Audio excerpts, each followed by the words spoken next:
When I was a kid, I loved grinding. I loved grinding in RPGs, I loved grinding in JRPGs. It was comforting, methodical, and it felt like an essential part of the video gaming experience. I never questioned it. It was just what you did to get stronger and progress. But nowadays, I find grinding increasingly tedious and unnecessary. What used to feel like a meaningful ritual now feels like a dated mechanic that just wastes time and breaks the flow of a game.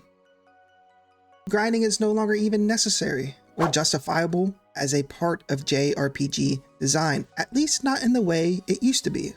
It's an outdated feature that can absolutely be improved upon.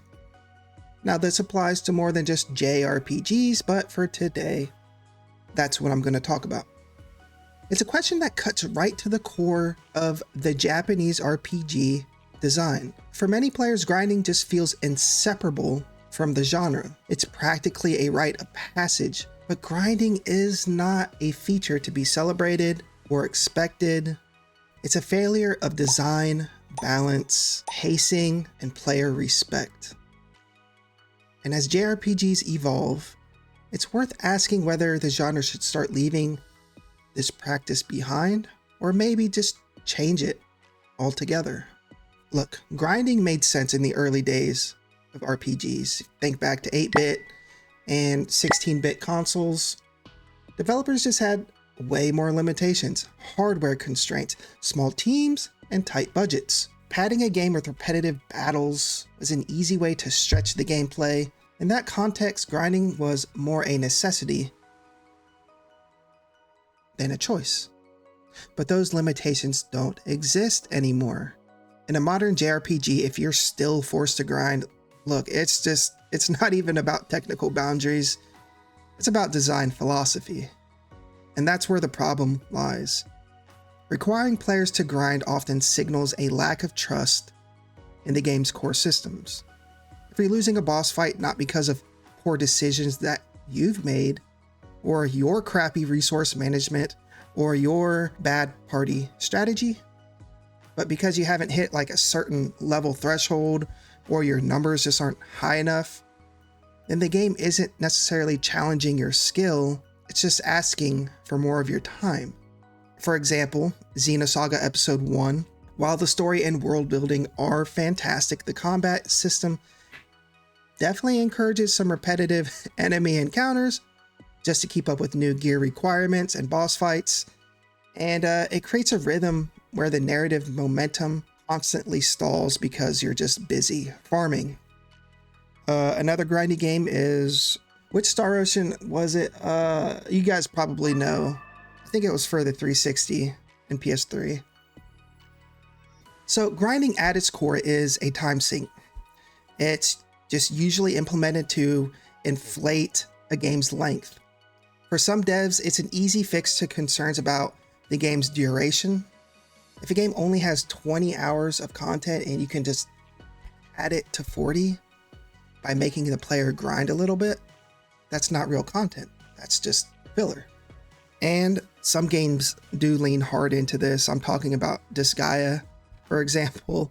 Blue Dragon, not as much as Disgaea, but there is a lot of boss encounters where you have to grind a lot before you get to the boss, just to keep up with the boss.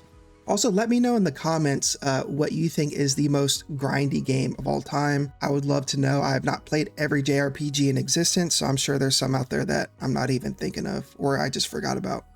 Now, I do want to say grinding isn't always a bad thing.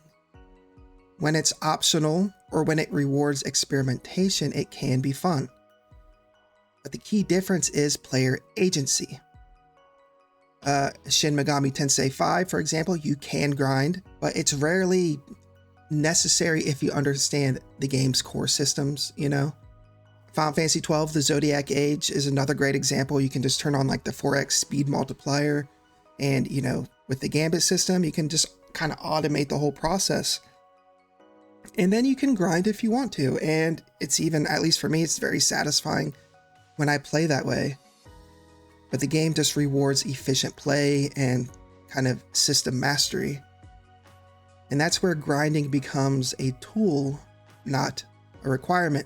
Chrono Trigger is another great example, and because the game doesn't really have grinding, but you're always getting stronger, and that's because the game's pacing, the enemy placement, just by playing the story, you are leveling up enough that when the boss comes around, you're never underpowered.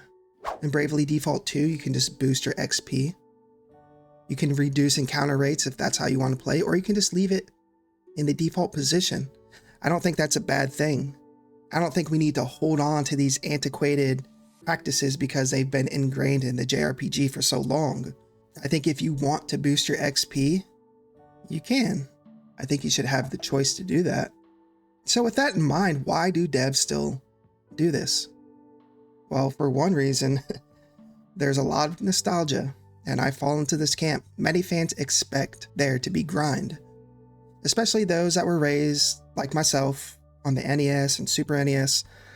There's a weird comfort in just grinding and turning off your brain for several hours at a time. So yeah, I definitely fall into this camp, even though that I know artificial grinding is an objectively bad game design choice.